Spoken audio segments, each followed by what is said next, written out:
जय श्री कृष्णा मित्रों, आप सुन रहे हैं बावरा मन, जिसे लिखा है डॉक्टर शैलजा श्रीवास्तव ने। तो मित्रों, चैनल को सब्सक्राइब करें। अब आगे भाग 5। वैसे आप बातें अच्छी कर लेते हैं वाजपेयी साहब, इतने बड़े खानदान के होकर भी आप में घमंड नाम मात्र का नहीं है।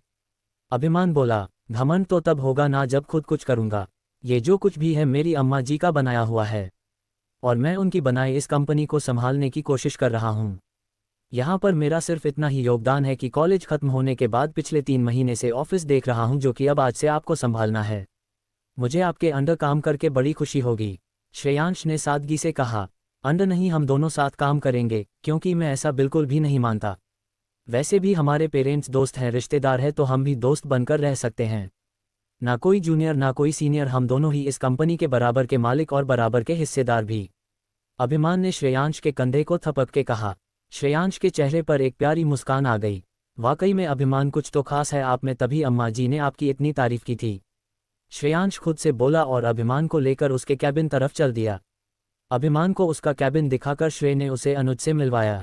अनुज, अभिमान सर को हमारी नई प्रोजेक्ट मैनेजर से मिलवा देना, श्रेयांश बोला और अपने कैबिन में चला गया। Sir, project manager Jahnavi Patel अभी आपसे मिलेगी, वह नए प्रोजेक्ट की रिपोर्ट रेडी कर रही है, अनुज बोला और निकल गया। अभिमान ने उठकर पूरा कैबिन देखा, फिर नज़र लेफ्ट तरफ की ग्लास वॉल पर चली गई, जहां से जाह्नवी नजर आ रही थी। फाइल में डूबी हुई जल्दी जल्दी कीबोर्ड पर उंगलियों चला रही थी। जाह्नवी को देख अभिमान के चेहरे पर एक मुस्कान आई। जाह्नवी पटेल, मैं आ चुका हूं तुम्हारी शांत जिंदगी में हलचल मचाने, अभिमान खुद से बोला और वापस अपनी चेयर पर आकर काम करने लगा। उधर आगरा पुलिस स्टेशन में करण अपने केबिन में बैठा कुछ फाइल्स देख रहा था कि तभी उसका जूनियर मिश्रा आया। सर, आज नई सब इंस्पेक्टर ज्वाइन करने वाली हैं, मिश्रा ने बताया। हाँ, पता चला मुझे, डिपार्टमेंट से उनकी फाइल आ चुकी है, करण ने कहा। तभी उसके दरवाजे पर दस्तक हुई। कम इन, करण ने कहा तो सामने एक लेडी सब इंस्पेक्टर आकर खड़ी हो गई। सब इंस्पेक्टर रिद्धिमा रजत वाजपेयी रिपोर्टिंग सर, रिद्धिमा ने आकर सैल्यूट किया। प्लीज हैव अ सीट, करण ने कहा और उसे ज्वाइन कराया। Nice to meet you miss Riddhima Vajpayee, करण ने मुस्कुराकर उसके आगे बढ़ाया। रिद्धिमा ने भी उसी गर्मजोशी के साथ हाथ थाम लिया। आपके साथ काम करके कुछ नया सीखने को मिलेगा सर, बहुत नाम सुना है आपका, रिद्धिमा बोली। बिल्कुल, और मैं आपसे भी यही उम्मीद करूंगा कि आप भी इस पुलिस स्टेशन और सिटी में क्राइम को खत्म करने में मेरी मदद करेंगी, करण बोला। Yes sir, I am always with you for the betterment of city as well as the citizens, Riddhima ने मुस्कुराकर जवाब दिया। करण ने सारे स्टाफ से रिद्धिमा का परिचय खुद कराया। उसके बाद रिद्धिमा वहां से जल्दी ही निकल गई, क्योंकि उसे अपने गवर्नमेंट क्वार्टर में भी जाकर भी इंतजाम देखने थे। गवर्नमेंट क्वार्टर में अपना अरेंजमेंट देखने के बाद रिद्धिमा ग्वालियर के लिए निकल गई। अभिमान से मिलने के बाद अनुज जाह्नवी के कैबिन में आया। रिपोर्ट तैयार हो गई, अनुज ने पूछा। जी सर, बस हो ही गया, जाह्नवी जल्दी जल्दी कीबोर्ड पर उंगली चलाती हुई बोली। ठीक है, हो जाए तो एमडी सर को दिखा देना, इस नए प्रोजेक्ट पर आप उनके साथ काम करेंगी। एमडी सर के साथ? जाह्नवी के चेहरे पर टेंशन आ गई। यस मिस पटेल, अनुज बोला और चला गया। है भोलेनाथ, अब क्या ही तो होगा, जॉब का पहला दिन और एमडी सर को असिस्ट करना होगा, जानू खुद से बोली और जल्दी जल्दी काम करने लगी। 2 घंटे बाद जाह्नवी ने रिपोर्ट रेडी की और अभिमान के कैबिन की तरफ चल दी। गहरी सांस ले उसने दरवाजा नोक किया। कम इन, अभिमान की आवाज आई तो जानू ने धड़कते दिल के साथ कैबिन में कदम रखा। अभिमान की नज़र जाह्नवी पर गई तो एक पल को मानो ठहर गई। गोरा रंग, बड़ी बड़ी आंखें जिन पर घनी पलकों की झालर थी और गहरे गुलाबी होंठ, नीले सूट में वह नीलपरी लग रही थी। एक पल को अभिमान खो गया, फिर अगले ही पर उसने खुद को नॉर्मल किया। गुड मॉर्निंग सर, हम जाह्नवी पटेल प्रोजेक्ट मैनेजर, जानू ने एक सांस में बोल दिया। आप इस प्रोजेक्ट को मेरे साथ असिस्ट करेंगी, अभिमान ने उस पर नजर गड़ाकर कहा। यस सर, जानू हकलाती हुई बोली। देन एक्सप्लेन, अभिमान बोला तो जाह्नवी ने लैपटॉप चालू किया और गहरी सांस ली। वेट, कॉन्फ्रेंस हॉल में चलते हैं, सबके सामने एक्सप्लेन कर देना, सबको पता चल जाएगा तो चीजें क्लियर रहेगी, अभिमान बोला और अनुज को कॉल करके प्रोजेक्ट से जुड़े लोगों को कॉन्फ्रेंस हॉल में आने को कहा और जाह्नवी के साथ निकल गया। कॉन्फ्रेंस हॉल में काफी लोग आ चुके थे। अभिमान अपनी सीट पर आया। अनुज ने सबको उसका परिचय दिया। यस मिस पटेल, शुरू करे, अभिमान ने प्रोजेक्टर की तरफ देखकर कहा। जाह्नवी ने लैपटॉप चालू किया और फाइल सेट की, पर उससे नहीं हो पा रहा था और वो नर्वस होने लगी। अभिमान अब भी उसे देख रहा था। जानू समझ रही थी कि उसे बोलना है वरना गलत इंप्रेशन जाएगा, पर उसकी हिम्मत नहीं हो रही थी और मुंह से आवाज नहीं निकल रही थी। अब तक श्रेयांश भी वहां आ चुका था। श्रेयांश ने अनुज की तरफ देखा तो उसने कंधे उचका दिए। अभिमान के चेहरे पर एक गुस्सा आया और उसने जानू के सामने खड़े हो टेबल पर हाथ पटका। जानू घबराकर उठ खड़ी हुई।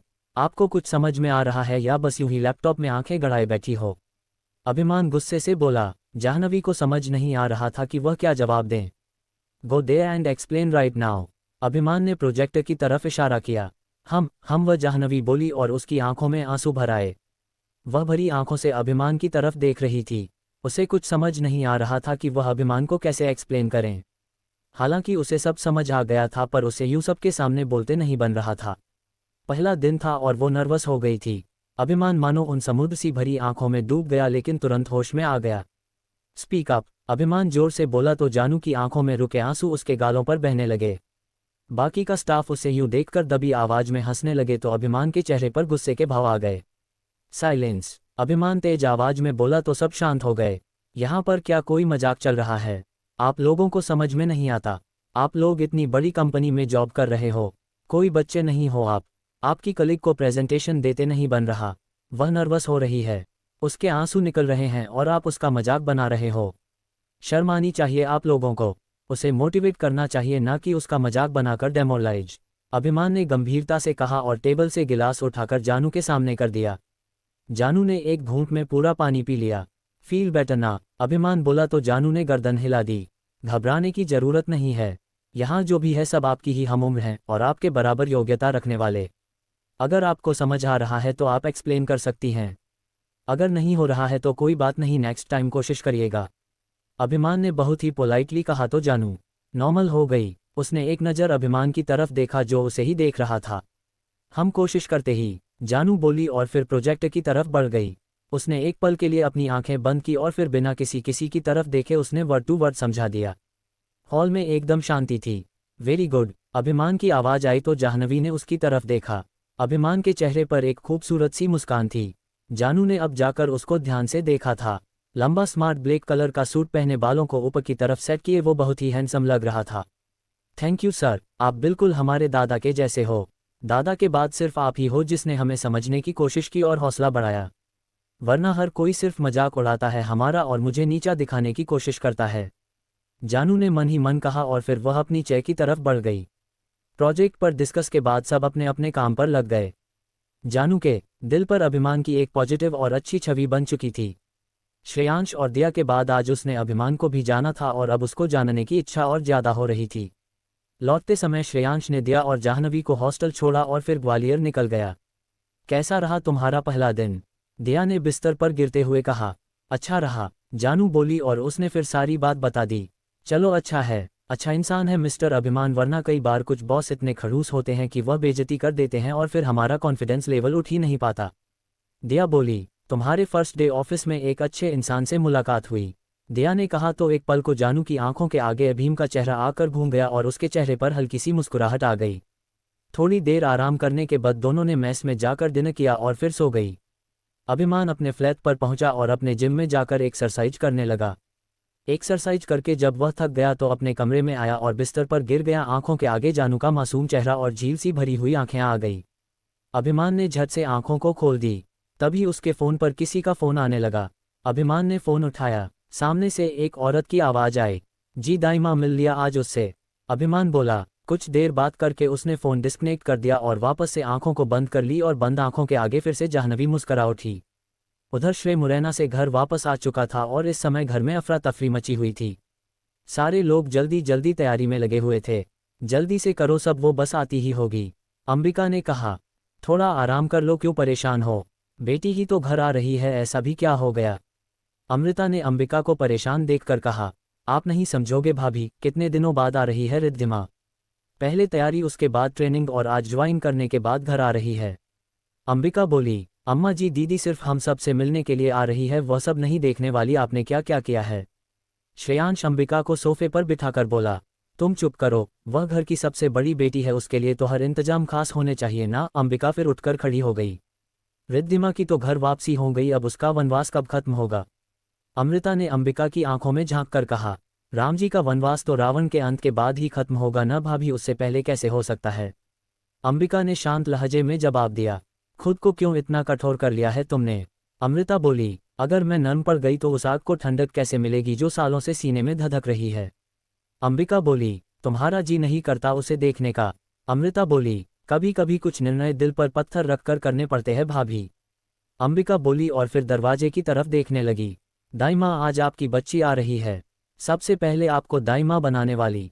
तो आप क्या कहना चाहेंगी? श्रेयांश ने मधु के आगे गिलास को माइक की तरह पकड़कर कहा। दूध पिलाओ है बाको, छाती से लगाई के सुलाओ हो, बाके आवे की खुशी तो होएगी ही ना। बिटिया है हमारी वो। मधु भावुक हो उठी। अरे अरे, माहौल सेटी हो गया। अब इससे पहले कि हमारी दाई माँ गंगा जमुना बहाकर चंबल में बाढ़ ले आए, उन्हें अब छोड़ते हैं और सवाल अगली बार। श्रेय बोला और दादू की तरफ बढ़ गया। तो दादू, रिद्धि दीदी के घर आने पर 2 शब्द प्लीज। जान आ गई इन बूढ़ी हड्डियों में, दादू बोले। तभी बाहर टैक्सी आकर रुकी और रिद्धिमा बाहर आए। सब लोग दौड़कर दरवाजे पर आए। अम्मा जी, रिद्धिमा बोली और अंबिका के गले लग गई। पीछे खड़ी अमृता नम आंखों से उसे देख रही थी, पर वो जानती थी कि सबसे पहले रिद्धिमा को सीने से लगाने का हक अंबिका का है। मेरी बच्ची। अंबिका ने रिद्धिमा के सिर पर हाथ फेरा। कैसी है बेटा? अंबिका ने पूछा। अम्मा जी, सब आपका आशीर्वाद है, मैंने आगरा में आज ज्वाइन कर लिया है। रिद्धिमा बोली। बहुत अच्छा किया बेटा, अब कम से कम रोज नहीं तो वीकेंड पर तो घर आ जाया करेगी।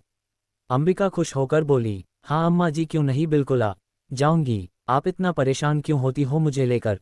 रिद्धिमा ने कहा। तुम और श्रेय जिंदगी हो मेरी, तुम लोगों के लिए परेशान नहीं होंगी तो किसके लिए होंगी? अंबिका भावुक हो गई। थैंक यू अम्मा, हम दोनों को इतना प्यार करने के लिए। रिद्धिमा ने अंबिका को गले लगाकर कहा। अरे भाई, हम भी लाइन में लगे हैं, अगर अपनी अम्मा से फुर्सत हो गई हो तो दादू को भी देख लो। सुधाकर बोले तो रिद्धिमा दौड़कर उनके गले लग गई। आई मिस्ड यू अलॉट दादू। रिद्धिमा बोली। आई मिस यू टू बेटा। उद्धरण चिन्ह। उसके बाद रिद्धिमा अमृता से मिली और फिर वैभव के पास आकर बैठ गई। कैसे हैं पापा आप? रिद्धिमा ने कहा। बस ठीक हूँ, जी रहा हूँ तुम सबके प्यार के कारण। वैभव ने मुस्कुराकर जवाब दिया। मैं बता नहीं सकती आपको यूँ देखकर कितनी खुशी हो रही है मुझे। मम्मी ने बताया था मुझे कि आप अब बातचीत करने लगे हो और आपका एक हाथ भी अब काम करने लगा है। रिद्धिमा ने वैभव का हाथ थामकर कहा। कोई फर्क नहीं पड़ता बेटा, मेरे हाथ चले ना चले, मेरे बच्चे ही मेरे हाथ है। तुम लोग आज अपने पैरों पर खड़े हो गए हो तो मुझे कोई तकलीफ नहीं है। वैभव बोला तो रिद्धिमा उसके गले लग गई। आप बहुत अच्छे हो पापा। रिद्धिमा बोली तो वैभव मुस्करा उठा। और मुझसे भी अच्छे हैं मेरे प्यारे प्यारे बच्चे। वैभव ने रिद्धिमा के सिर पर हाथ रखा। आगरा में उसी पुलिस स्टेशन में ज्वाइन किया है ना तुमने जहां पर इंस्पेक्टर करण पटेल है? अंबिका ने गंभीर आवाज में पूछा। जी अम्मा जी, वह मेरे सीनियर है, मुझे उन्हीं के साथ काम करना है। रिद्धिमा बोली। ठीक है बेटा, पर ध्यान रखना और अपने आंख कान खुले रखना, और एक बात, करण पटेल पर आंख बंद करके भरोसा मत करना। अंबिका ने समझाया। मैंने उनके बारे में सारी जानकारी निकाल ली है अम्मा जी, वह बहुत ही ईमानदार और काबिल इंस्पेक्टर है। उन्होंने अपने फैमिली बिजनेस को छोड़कर पुलिस की नौकरी ज्वाइन की है ताकि वह हमारे देश की सेवा कर सके। वैसे उनका काफ़ी बड़ा बिजनेस है, रविंद्र पटेल का नाम आगरा में काफ़ी है। रिद्धिमा बोली तो सुधाकर और अंबिका ने एक दूजे को देखा। जब अंबिका ने एक बार कह दिया कि उससे सावधान रहना, दूर रहना, तो बात समझ में आ जानी चाहिए रिद्धिमा, इसमें बहस की कोई गुंजाइश नहीं है। अमृता नाराज हो उठी। भाभी शांत हो जाए, बच्ची है वो, अभी कुछ नहीं जानती। कोई बात नहीं रिद्धिमा, तुम बस ध्यान से अपनी ड्यूटी करो, बाकी सबके लिए तुम्हारी छोटी माँ है ना। अंबिका ने रिद्धिमा के सर पर हाथ रखा तो रिद्धिमा ने अंबिका की आंखों में देखा। आप हम लोगों से कुछ छुपा रही हो अम्मा जी? रिद्धिमा बोली। नहीं बेटा, ऐसा कुछ नहीं है, और कोई कितना भी छुपा ले बातें कभी नहीं छिपती। कभी ना कभी तो सच सामने आ जाता है, और जल्द ही तुम लोगों के सामने भी सारा सच आ जाएगा। तब तक प्लीज़ मुझसे कोई सवाल मत करो, जब तुम्हारे सामने सच आएगा तो मैं तुम लोगों के हर एक सवाल का जवाब दूंगी, पर अभी मैं कुछ नहीं कह सकती, ना ही कुछ बता सकती हूँ। अंबिका कठोरता से बोली। श्रेयांश ने आकर उसको कंधों से थाम लिया। मुझे अपने बच्चों पर पूरा भरोसा है, मेरे बच्चे कभी भी मुझे मायूस नहीं करेंगे।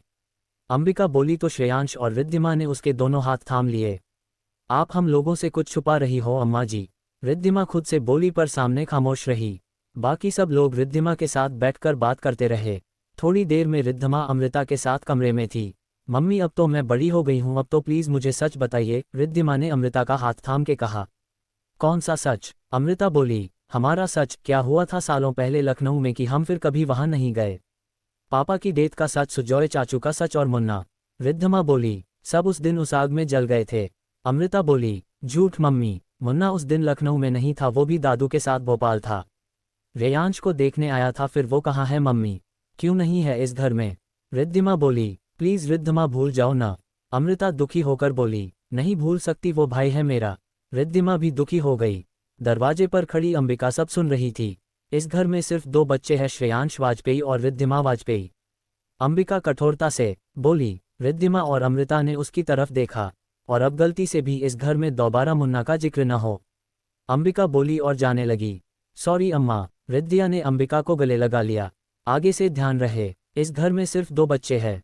मेरा बेटा मुन्ना उसी दिन खत्म हो गया था जिस दिन उसके बड़े पापा, चाचू और कई लोगों को मौत के घाट उतारा था। उस अंबिका की आवाज़ लखा गई, तभी बाबूजी ने आकर उसके कंधे पर हाथ रखा। अंबिका ने एक गहरी सांस ली और तुरंत चली गई। प्लीज़ बेटा, कुछ बातों का जिक्र नहीं हो तो ठीक है, कुछ बातें जख्मों को कुरद देती है, सुधाकर ने रिद्धिमा की तरफ देखकर कहा और वो भी चले गए। अगले दिन रिद्धिमा वापस आगरा निकल गई और श्रेयांश अपने ऑफिस निकल गया। अंबिका अपने ऑफिस में बैठी थी, अतीत की यादों में खोई हुई थी। सालों पहले वाजपेयी परिवार अपने घर होली का त्योहार मना रहा था। छोटी भाभी प्लीज़ आप तो खेलो न होली मेरे साथ, बड़ी भाभी तो खेलती ही नहीं। सुजॉय हाथों में गुलाल लिए दौड़ा आया। न सुजॉय, हम तो बस वैभव जी के साथ ही खेलेंगे होली, आप ले आइए अपनी पत्नी फिर खेलना होली। अंबिका ने हाथ आगे कर कहा। बस भाभी आशीर्वाद दीजिए तो आपकी मनोकामना जल्द ही पूरी कर दूंगा। मतलब कि देवरानी जी ढूंढ ली है आपने? अंबिका मुस्कुराई और मिठाई टेबल पर रख दी। ये बाबूजी भी आज ही चले गए और मुन्ना को भी ले गए, मन ही नहीं लग रहा है, सुजॉय ने चिढ़ते हुए कहा। सुजॉय बाबू, तीसरी बार चाचा बनने जा रहे हो आप, अब तो बड़े हो जाओ। अंबिका बोली। वही तो भाभी, फिर कविता से मेरी शादी करा दीजिए न, सुजॉय मुस्करा के बोला। कविता तो ये नाम है, और ये कविता पढ़ी जा रही है आजकल कॉलेज में। अंबिका बोली। जी भाभी, कविता पटेल रविंद्र पटेल की बहन है, बहुत बड़ा और ऊंचा परिवार है उनका, बहुत नाम और इज्जत है। सुजॉय बोला। बस एक बार बाबूजी अमृता भाभी को लेकर आ जाएं, फिर बच्चे का नामकरण और तुम्हारा रोका साथ ही करवा देंगे। अंबिका ने उसके सिर पर हाथ रखा। अरे बहू, अब हो गई होली, खाना लगवाओ, बहुत भूख लगी है। घर के बड़े बेटे अंबिका के जेठ रजत ने आकर कहा। जी भैया, अंबिका बोली और रसोई में चली गई। तभी वैभव भी आकर वहां बैठ गया।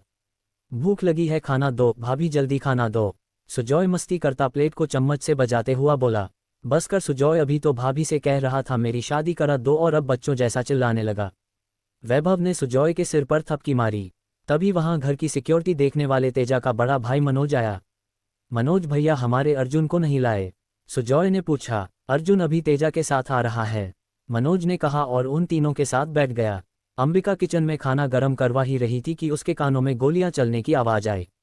वह भागकर बाहर आई तो देखा रजत, सुजॉय, वैभव और मनोज खून से लथपथ जमीन पर पड़े हैं, साथ ही घर के दर्जन भर नौकर और गार्ड्स भी बेजान पड़े हैं। सबको खून से लथपथ देखकर अंबिका वहीं बेहोश हो गई। थोड़ी देर में अर्जुन के साथ तेजा वहां आया। सबको यूं देख उसका सिर चकरा गया। होली के रंग में खून मिलकर बहुत भी भयानक मंजर बन गया था। रजत भैया उठिए, तेजा ने रजत की नब्ज टटोली जो बंद हो चुकी थी। सुजॉय बाबू, सुजॉय को देखा, वो भी शांत हो चुका था। वैभव भैया, तेजा ने वैभव को देखा जिसकी सांसें चल रही थी। तेजा ने अपने सहयोगियों से उसे अस्पताल पहुंचाया। मनोज भैया, तेजा ने दुखी होकर देखा, मनोज भी खत्म हो चुका था। अर्जुन एक तरफ सहमा खड़ा ये भयानक मंजर देख रहा था। बहू जी आप ठीक हो? तेजा ने दौड़कर अंबिका को देखा जो बेहोश थी। चल अर्जुन, हमें बहू जी और वैभव भैया को बचाना है, चल बेटा, तेजा ने अर्जुन का हाथ खींचकर कहा और अंबिका को उठाकर गाड़ी में लिटाया और अर्जुन को लेकर हॉस्पिटल निकल गया। अंबिका ने एक झटके से आंखें खोल दी। आंखें दर्द और गुस्से से लाल थी। अंबिका ने आंखें पोंछी। बस रविंद्र, अब आंसू बहाने का समय तुम्हारा आने वाला है, अंबिका बोली। तभी तेजा उसके पास आया। बहू जी वो, तेजा बोला। बोलो, अंबिका ने तेजा की तरफ देखकर कहा। बहू जी, रविंद्र की बेटी ने श्रेयांश बाबा के मुरैना वाले ऑफिस में ज्वाइन किया है और पता चला है हॉस्टल में वह दिया के रूम में रह रही है। बहुत अच्छा है, ये तो अब हमें नज़र रखने में आसानी होगी। दिया को इस बारे में बताना है कुछ? तेजा ने प्रश्न किया। नहीं, मैं नहीं चाहती कि दिया, रिद्धमा और श्रेयांश इसमें इन्वॉल्व हो, अंबिका बोली। लेकिन तेजा ने कहना चाहा, नज़र रखने से मेरा मतलब था कि दिया के जरिए हमें उसकी एक एक एक्टिविटी की खबर मिलती रहेगी, पर दिया को कुछ भी बताने की जरूरत नहीं है। दिया और श्रेयांश को मैं किसी तरीके का टेंशन नहीं देना चाहती, अंबिका कुछ सोचकर बोली। बहू जी आप खुद भी तो टेंशन में हो, और फिर मुन्ना। कहते कहते तेजा रुक गया। अंबिका ने उसकी तरफ देखा और फिर अपनी फाइल देखने लगी। तेजा ने कुछ न कहा, बस अंबिका के बोलने का इंतजार करने लगा। और यह सेंगर का बेटा रणविजय कब वापस आ रहा है? अंबिका ने फाइल में नजर गड़ाए हुए ही कहा। अभी कुछ पता नहीं है, पर सुना है जल्दी ही आएगा, क्योंकि जितनी जल्दी हो सके सेंगर रविंद्र की बेटी के साथ अपने बेटे की शादी कराना चाहता है ताकि उन्हें उनका सपोर्ट मिल सके। सेंगर रविंद्र की मदद लेना चाहता है, तेजा बोला तो अंबिका ने सवालिया नजरों से देखा। सेंगर का बिजनेस पिछले 2 सालों में एकदम से डाउन चला गया है। उस पर करोड़ों का कर्जा है, हालांकि यह बात कोई नहीं जानता क्योंकि वह सामने से नहीं दिखाता। रणविजय और जाह्नवी की शादी कराकर वह रविंद्र को अपना रिश्तेदार बनाना चाहता है ताकि रविंद्र उसकी मदद कर सके। पिछले कुछ दिनों में सेंगर का बिजनेस डाउन चला गया है। उसको लगातार लॉस हुआ है और वह हमें इसका जिम्मेदार समझता है क्योंकि उसके कई लोग हमारे साथ आ गए हैं और अब जबकि वो ग्वालियर में भी अपना काम जमाना चाहता है तो हम उसे अपने दुश्मन लग रहे हैं। सेंगर रविंद्र सिंह की मदद से अपनी पुरानी पोजीशन पाना चाहता है और साथ ही हम लोगों से बदला भी लेना चाहता है। उसको लगता है कि रविंद्र अपनी बेटी के लिए शायद उसकी मदद करें, तेजा ने विस्तार से बताया। जो खुद ही डूबने वाला है वो भला क्या किसी को पार लगाएगा। अंबिका बोली तो तेजा मुस्करा उठा। ठीक है, रविंद्र पर नजर रखो और सेंगर पर भी, अंबिका बोली तो राका बाहर निकलने लगा। क्रमशः डॉक्टर शैलजा श्रीवास्तव,